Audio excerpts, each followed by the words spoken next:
দুই নম্বর হাদিস। তো এই হাদিস থেকে কি জানতে পারলাম? যে জান্নাত জাহান্নামকে আল্লাহ খালাক আল্লাহ সৃষ্টি করে রেখেছেন।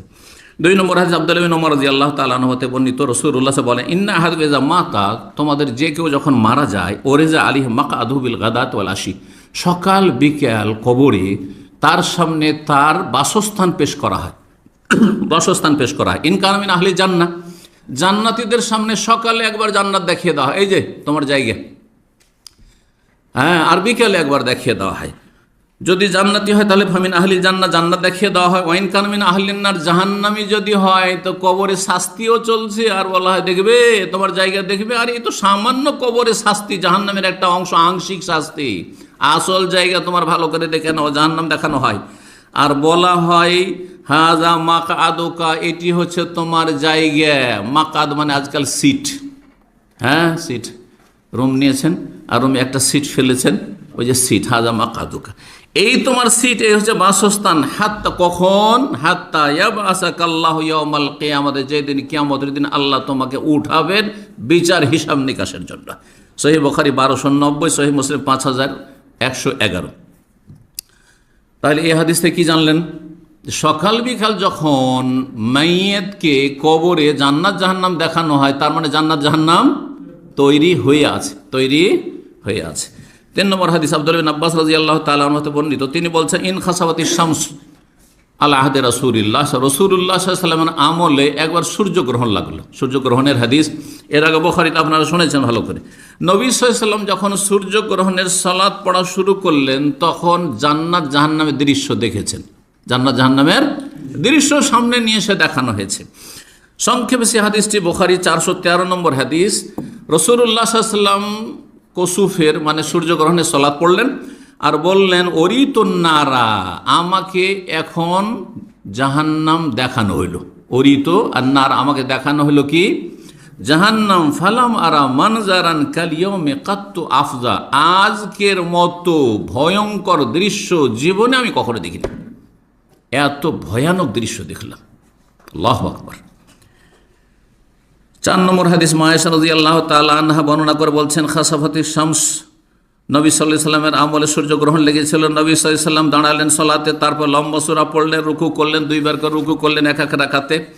তারপরে একটু লম্বা হাদিস, সেই জন্য ওই হাদিসটা বয়ান করেছি। বলছেন নবী সাল্লাল্লাহু আলাইহি ওয়াসাল্লাম, লাকাদ রাআইতু ফি মাকামি হাযা, আমি এই জায়গায় যে ইমামতি করছি সূর্যগ্রহণের সালাতের, এই জায়গায় দাঁড়িয়ে আমি দেখতে পেলাম কুল্লা শাইইন, পৃথিবীতে আল্লাহ রাব্বুল যা আমাকে দেখাতে চান সব কিছু দেখলাম, সব কিছু দেখলাম।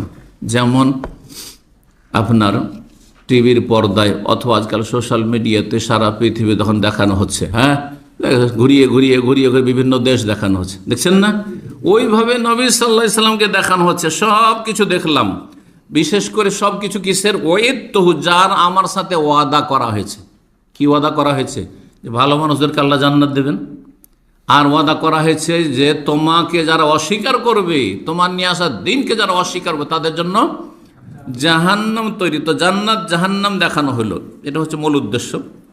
অন্য রিওয়ায়াতে রয়েছে নবী সাল্লাল্লাহু আলাইহি সাল্লামকে পূর্ব পশ্চিম দেখানো হয়েছে, কিন্তু পূর্ব পশ্চিম দেখানো মানে তন্ন তন্ন করে একটা নয়। যখন আমাদের সামনে হঠাৎ করে যদি ধরেন, অনেকে দেখেছেন আপনার সোশ্যাল মিডিয়াতে, এই সুইজারল্যান্ডের দৃশ্য দেখলাম, তো এই কাশ্মীরের দৃশ্য দেখলাম, তো এই দার্জিলিংয়ের দৃশ্য দেখলাম, দেখছেন না? দেখছেন না?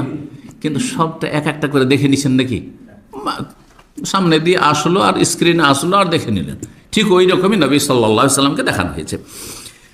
বলছেন, হাত্তা লাকাদ রাআইতু উরিদু, আমি যখন দেখলাম জান্নাত, আর জান্নাতের বাগানে বিভিন্ন ফল ফলারি, তো ইচ্ছা হলো যে আঙ্গুর দেখে এত চমৎকার লাগলো, আন আখুযা কিতাফাম মিনাল জান্নাতে, জান্নাতের একটি আঙ্গুরের গুচ্ছ আমি নিয়ে নেবো সেখান থেকে, হাতের নাগালে চলে এসছে, পেড়ে নেবো আর খাবো। হিনা রাআইতুমুনি জাআলতু আতাকাত, যখন আমাকে দেখছিলে যে আমি নামাজ পড়তে পড়তে সালাত আদায় করতে করতে সামনে এগিয়ে চলে গেছি, সামনে ধরার জন্য এগিয়ে চলে গেছেন রাসূলুল্লাহ সাল্লাল্লাহু আলাইহি ওয়াসাল্লাম। ওই সময়টায় আমি জান্নাতের দৃশ্য দেখছিলাম আর ফলটা আমি গাছ থেকে পাড়তে চাইছিলাম। ওয়ালাকাদ রাআইতু জাহান্নাম, আর আমি জাহান্নামকেও দেখলাম, ইয়াহতিমু বাযুহা বাযান, তার একটি অংশ আর একটি অংশকে যেন চূর্ণ বিচূর্ণ করে দিচ্ছে, চূর্ণ বিচূর্ণ করে দিচ্ছে। এই জন্য জাহান্নামের একটি নাম হচ্ছে হোতামা, লাইম বাজান্না ফিল হোতামা, চূর্ণ বিচ্ছিন্ন করে দিয়েছে এক একটি অংশ, মনে হচ্ছে খেয়ে ফেলবে। জি, হেনা রাআইতুমনি, যখন আমাকে দেখলে তাআখারতু, আমি পিছিয়ে গেলাম। অবাক দৃশ্য, নবী সাল্লাল্লাহু আলাইহি ওয়াসাল্লাম সালাত পড়তে পড়তে একবার সামনের দিকে এগিয়ে গেলেন, আর কিছুক্ষণের মধ্যে হঠাৎ করে পিছন দিকে সরে যাচ্ছেন, যেন সামনে কোনো কিছু মানে ভয়ঙ্কর কিছু সামনে আছে, তো পিছনে সরে যাচ্ছেন রাসূলুল্লাহ সাল্লাল্লাহু আলাইহি ওয়াসাল্লাম। যখন দেখলে যে আমি পিছনে হটে গেলাম, তখন আমি জাহান্নাম দেখছিলাম, আর যখন সামনের দিকে বাড়ছিলাম তখন জান্নাতের দৃশ্য দেখছিলাম, আর জান্নাতের সে ফল পড়ার ইচ্ছা করেছিলাম। সেখানে আমর ইবনে লোহাইকে দেখলাম, ওয়াহুয়াল্লাযী সাইয়্যাবা সাওয়াইবা, সেই ব্যক্তি, এমন কুখ্যাত ব্যক্তি আরব দেশে, যেই ব্যক্তি মক্কায় প্রথম মূর্তি পূজার প্রবর্তক, মূর্তি পূজা চালু করেছিল। সামদেশে গেল, আর যাওয়ার পরে সেখান থেকে সে একটু নেতৃস্থানীয় ব্যক্তি ছিল, খুব মান্যবর মানুষ ছিল মক্কায়। আর যাওয়ার পরে একটা খুব সুন্দর পাথর দেখলো, যে সামদেশের যারা পৌত্তলিক তারা পূজা করছে, ওই পাথরটা নিয়ে এসে কাবা ঘরের ছাদের উপরে রেখে দিল। আর তারপরে সেই এক মূর্তি, নবী সাল্লাল্লাহু আলাইহি সাল্লামের আবির্ভাবের 300 বছর আগে, বেশি দিন না, তার মানে নবী সাল্লাল্লাহু আলাইহি সাল্লাম থেকে পেছনে যদি 300 বছর যান, 300 বছর আগে মক্কার লোকেরা সবাই লা ইলাহা ইল্লাল্লাহ বিশ্বাসী ছিল, এবং ইব্রাহিম আলাইহিস সালামের নিয়ে আসা খাঁটি নির্ভেজাল ধর্মের অনুসারী তারা ছিল। মাত্র 300 বছরের মধ্যে এমন কট্টর মুশরিক পৌত্তলিক বানিয়ে দিয়েছিল এই কুখ্যাত ব্যক্তি জাতিকে।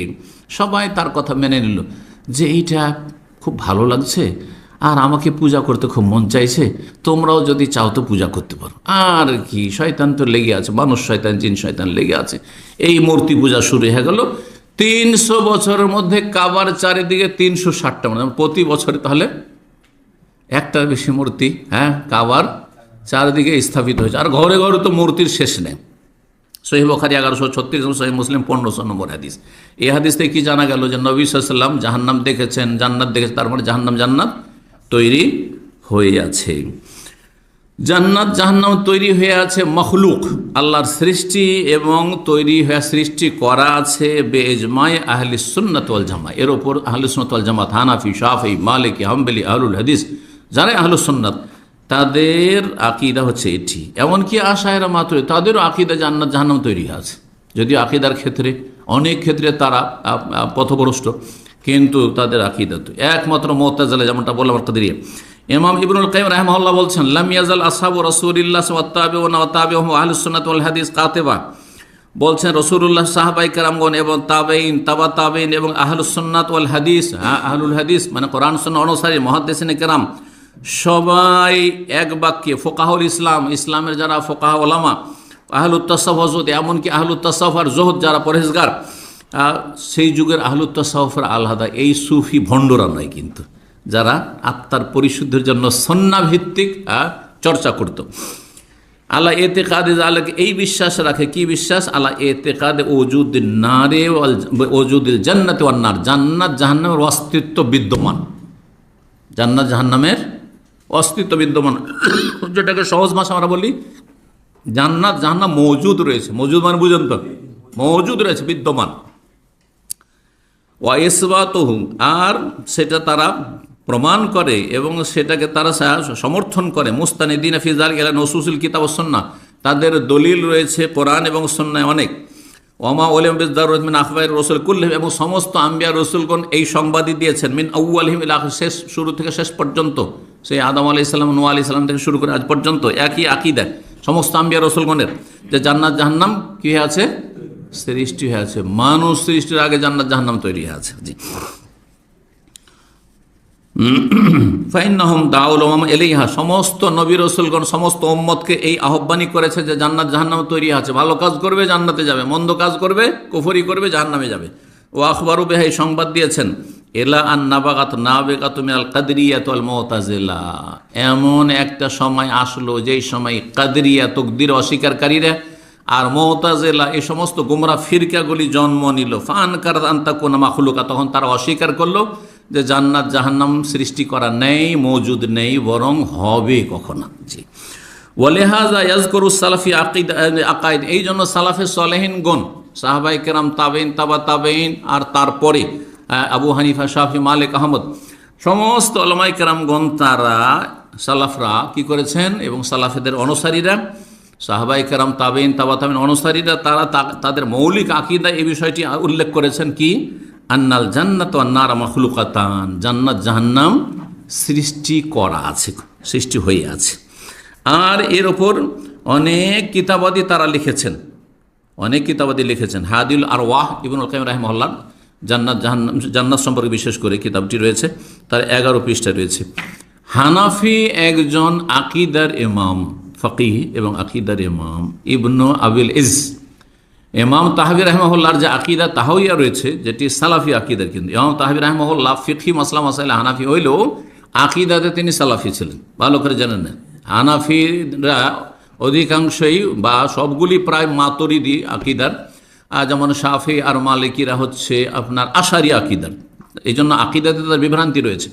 কিন্তু অল্প কিছু ইমাম তাদের মাঝে রয়েছেন যারা আকীদাত সালাফি, অর্থাৎ সাহাবায়ে কেরাম, তাবেঈন, তাবা তাবেঈন, ইমাম আহমদ রাহিমাহুল্লাহ, ইবনে তাইমিয়া, যারা কোরআন সুন্নাহর অনুসরণে আকীদা বিশ্বাস করতেন, আল্লাহর নাম গুণাবলী সম্পর্কে, ঈমান সম্পর্কে, তাদের অনুসারী ছিলেন ইমাম তাহাবী রাহিমাহুল্লাহ।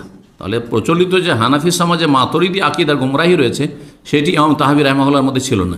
ইমাম তাহাবীর কিতাবের এই কয়েকশো পৃষ্ঠার ভাষ্য আমরা মদিনা ইউনিভার্সিটিতে পড়েছি। তাহাবী আকীদা তাহাবিয়া তো ছোট্ট একটি, আকীদা তাহাবিয়া হচ্ছে ছোট্ট একটি পুস্তিকা, আর সেটা আপনার বিস্তারিত ব্যাখ্যা প্রায় 500 পৃষ্ঠার বেশি হবে, বইটি 500 পৃষ্ঠার কম হবে না। সেই কিতাবটির লেখক হচ্ছেন ইমাম ইবনু আবিল ইজ আল হানাফি বলে প্রসিদ্ধ। তিনি কি বলছেন শুনেন। ওয়াম্মা শুবহাতু মান কাল, যাদের এই সংশয় হয়েছে আর তারা বলেছে ইন্নাহা লাম তুখলাক, বা জান্নাত জাহান্নাম তৈরি হয়নি, ওয়াহিয়া আন্নাহা লাউ কানাত মাখলুকা, তাদের ধারণা এবং তাদের সংশয় সন্দেহ কি, যদি এখন সৃষ্টি হয়ে থাকে তাহলে লাওয়াজাবা ইফতিরার আনতাফনা ইয়াউমাল কিয়ামতের আগে সে ধ্বংস হয়ে যাবে।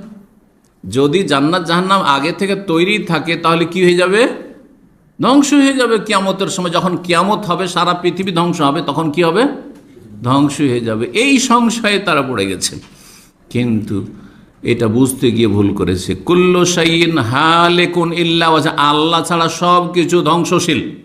কুল্লু মান আলাইহা ফান, ভূপৃষ্ঠে যা কিছু আছে সব কিছু ফানা, নিঃশেষ হয়ে যাবে, ধ্বংস হয়ে যাবে। এর মানে এই নয় যে ভূপৃষ্ঠেই তো আছে, আসমান জমিন যেখানে থাকে না কেন, জান্নাত জাহান্নাম যখন সৃষ্টি আছে তো আছে তো, হ্যাঁ। আর এই ক্ষেত্রে যতটা বোঝা যায় কোরআন হাদিসের আলোকে, যে জান্নাত আসমানের ওপরে রয়েছে আর জাহান্নাম ভূগর্ভে রয়েছে, জাহান্নাম ভূগর্ভে রয়েছে। এই জন্য আর এই ক্ষেত্রে দলিল হিসাবে সেটা মনে রাখতে পারেন যে লম্বা হাদিস মুসনাদে আহমদের রয়েছে আর তিরমিজিতে সংক্ষেপে রয়েছে, মাইয়েতের রূহ যখন কবজ করে মালাকুল মত নিয়ে যায় তো আকাশ পথে নিয়ে যায় না, যায় না। যদি নেক লোক হয় তাহলে গিয়ে যখন প্রথম আসমানের দরজায় যখন হাজির হয় তখন জিজ্ঞাসা করে, কে? অমুক। কাকে নিয়ে এসছো? অমুককে নিয়ে এসছি। আচ্ছা আচ্ছা ঠিক আছে, মুমিন, খোলা হবে। তাহলে মুমিনদের জন্য, মুমিনদের রূহ আত্মা উপরে নেওয়ার জন্য খোলা হয় পক্ষান্তরে, হ্যাঁ। আর তারপরে ইল্লিনে রাখতে বলা হয়, যে ইল্লিনে তাদেরকে জায়গা দিয়ে দাও। ইল্লিন মানে উঁচা, আর সিজিন মানে সিজন থেকে, সিজন মানে জেল। যখন পাপিষ্ট কাফেরের যখন কি নিয়ে যাওয়া হয়, রূহ আত্মা নিয়ে যাওয়া হয়, তখন খুলতে বলা, এত সোনা পচা গন্ধ আসে, কাকে নিয়ে এসছো? অমুককে নিয়ে এসছি, আমি অমুক ফেরেশতা মালাকুল মউত, যাও, খোলা হবে না। লা তুফাত্তাহু লাহুম আবওয়াবুস সামা, কোরআনে বলছে আসমানের দরজা খোলা হয় না। তখন রাগ করে ফেরেশতাকে আছাড় দিয়ে ফেলে দেয়, কোথায় চলে যায় তখন? পাতার সেই জাহান্নামের সিজ্জিন যে অংশ রয়েছে সেখানে সেই পাপিষ্টদের, কাফেরদের আত্মাগুলি চলে যায়। এটা প্রমাণ করে যে জাহান্নাম জমিনের নিচে রয়েছে আর জান্নাত রয়েছে। এখন এই সায়েন্সের যুগে বলবে সারা পৃথিবী মানুষ খুঁজে ফেলে দিয়েছে, সুতরাং যদি জান্নাত জাহান্নাম সৃষ্টি থাকে, আকাশের খবর নাই, না জানবে তো জমিনের থাকলে ভূগর্ভে। আরে সারা পৃথিবীতে মেলা জায়গাতে খনিজ সম্পদ আছে, সেগুলিরই হদিস পাইনি। এখন আফ্রিকাতে এত খনিজ সম্পদ আছে, সেগুলির হদিস বের করতে পারেনি মানুষ। হ্যাঁ, একটা টেরোরিস্টকে খুঁজতে গিয়ে তন্ন করে খুঁজতে কত বছর লাগলো। হ্যাঁ, বিন লাদেন কে খুঁজে পায় না, এই পাহাড়ি এলাকা আফগানিস্তান, ঠিক না? তো তুমি একটা মানুষকে খুঁজে পাও না, আর তুমি জান্নাত আর জাহান্নাম খুঁজে পাবে? এত সহজ? জি। তো আল্লাহ রাব্বুল আলামিন যে বলেছেন সব কিছু ধ্বংস হয়ে যাবে একমাত্র আল্লাহ ছাড়া, এর মানে এই নয় যে আল্লাহর আরশও ধ্বংস, আল্লাহর আরশও সৃষ্টি হয়েছে, আল্লাহর আরশ ধ্বংস হয়ে যাবে, আরশ কুরসি ধ্বংস হয়ে যাবে না, ধ্বংস হবে না। ঠিক ওই রকমই জাহান্নাম জান্নাত ধ্বংস হবে না। তাহলে সব কিছু ধ্বংস হয়ে যাবে মানে যেইগুলির ধ্বংস আল্লাহ চাইবেন, যেগুলো চেয়েছেন ধ্বংস করতে, আর যেগুলি ব্যতিক্রম, যেগুলি আল্লাহ ধ্বংস করতে চাইবেন না, সেগুলি ধ্বংস হবে না, আর সেগুলির অন্তর্ভুক্ত হচ্ছে সেই কথা এখানে বলছেন যে লম্বা কথা রয়েছে যে এই যে দলিল পেশ করেছে, বলছে এটা তোমরা ভুল বুঝেছ, বরং শোনো, ইন্নামা ওফিকা লিযালিকা আইম্মাতুল ইসলাম, ইসলামের আইম্মাই কেরামগণ, ইমামগণই সঠিক কথা বুঝতে পেরেছেন। তারা বলেছেন আন্নাল মুরাদা, উদ্দেশ্য হচ্ছে সব কিছু ধ্বংস হওয়া, মানে কুল্লা শাইইন মিম্মা কাতাবাল্লাহু আলাইহিল ফানা ওয়াল হালাক, যেগুলির ভাগ্যে আল্লাহ লিখে রেখেছেন যে এগুলি ধ্বংস হবে, সেগুলি ধ্বংস হবে। ওয়াল জান্নাতু ওয়ান নারু খুলিকাত লিল বাকার, জান্নাত জাহান্নাম সৃষ্টি করা হয়েছে ধ্বংসের জন্য নয়, কিসের জন্য? বাকি থাকার জন্য, অবশিষ্ট থাকার জন্য। লা লিল ফানা, ফানা ওয়া কাযালিকাল আরশ, আরশ ধ্বংস হবে না, কারণ আরশ হচ্ছে জান্নাতের ছাদ, সাকফুল জান্নাত, আরশ হচ্ছে জান্নাতের ছাদ। শেষখানে একটি হাদিস দিয়ে আলোচনা শেষ করব, আর তা হচ্ছে আদি বিন হাতিম রাদিয়াল্লাহু তাআলা থেকে বর্ণিত। তিনি বলছেন কালান নবী সাল্লাল্লাহু আলাইহি ওয়াসাল্লাম, নবী সাল্লাল্লাহু আলাইহি ওয়াসাল্লাম বলেন ইত্তাকুন নার, তোমরা জাহান্নামের আগুন থেকে বাঁচো। সুম্মা আরাজা, এই কথা বলার পরে নবী সাল্লাল্লাহু আলাইহি ওয়াসাল্লাম যেন মুখমণ্ডল, চেহারা মোবারক সরিয়ে নিলেন। ও আশাহা, যেন আগুন তাপ থেকে তিনি বাঁচতে চেষ্টা করছেন। সুম্মা কাল, তারপর ইত্তাকুন নার, সুম্মা আরা, তারপরে যেন মুখটা হটিয়ে নিচ্ছেন। আর মনে হচ্ছে তিনবার করে এরকম করলেন, হাত্তা জানান না আন্নাহু ইয়ানজুরু ইলাইহা, মনে হচ্ছে যে নবী সাল্লাল্লাহু আলাইহি ওয়াসাল্লাম স্বচক্ষে জাহান্নাম কাছে দেখছেন, আর তারপরে নিজেকে দূরে সরাচ্ছেন। সুম্মা কাল ইত্তাকুন নার, তারপরে বললেন রাসূলুল্লাহ ইত্তাকুন নার ওয়ালাউ বিশিক্কি তামরা, তোমরা জাহান্নামের আগুন থেকে বাঁচার চেষ্টা করো, যদিও কিছুই না থাকে, গরিব মানুষ, একটা খেজুরের টুকরো দিয়েও যদি হয়, একটা পয়সা দিয়ে হয়, সামান্য কিছু দিয়ে হয়, একটা খেজুরও নেই, একটা খেজুরের অংশ কিছু নেই দান করার জন্য, জাহান্নাম থেকে বাঁচার জন্য কিছুই পাচ্ছেন না। ফামাল্লাম ইয়াজিদ, যদি দান সাদকা না করতে পারেন, ফাবে কালিমাতিন তাইয়্যিবা, ভালো কথা দিয়েও জাহান্নাম থেকে বাঁচার চেষ্টা করো। আসসালামু আলাইকুম, ওয়ালাইকুম আসসালাম, জাহান্নাম থেকে বাঁচার ব্যবস্থা করলেন। সুবহানাল্লাহ, আলহামদুলিল্লাহ, লা ইলাহা ইল্লাল্লাহ, লা হাওলা ওয়ালা কুওয়াতা ইল্লা বিল্লাহ, আস্তাগফিরুল্লাহ, জাহান্নাম থেকে বাঁচার ব্যবস্থা করলেন আপনি। কেমন আছেন ভাই? আল্লাহ ভালো রাখুন, হ্যাঁ, আল্লাহ মুসলিমদেরকে হেদায়েত করুন, মুসলিমদেরকে দিনের ওপর রাখুন, ইত্যাদি, ইসলামের দিকে ফিরে আসার পুরোপুরি তৌফিক দান করুন, ইত্যাদি সব ভালো কথা। যে কোনো ভালো কথা দিয়ে জাহান্নাম থেকে বাঁচার চেষ্টা করো। একজন মানুষকে ভালো একটা উপদেশ দিলে, মানুক আর না মানুষ, সেটাই তোমার জাহান্নাম থেকে বাঁচার ব্যবস্থা হলো। সহিহ বুখারী 6058 আর সহিহ মুসলিমের 1690 নম্বর হাদিস। এখানে আজকের আলোচনা শেষ করছি। রব্বুল আলামিন যেন কবুল করেন, গুনাহ খাতা আল্লাহ মাফ করেন, আর যা কিছু বললাম আল্লাহ তাতে বরকত দান করেন।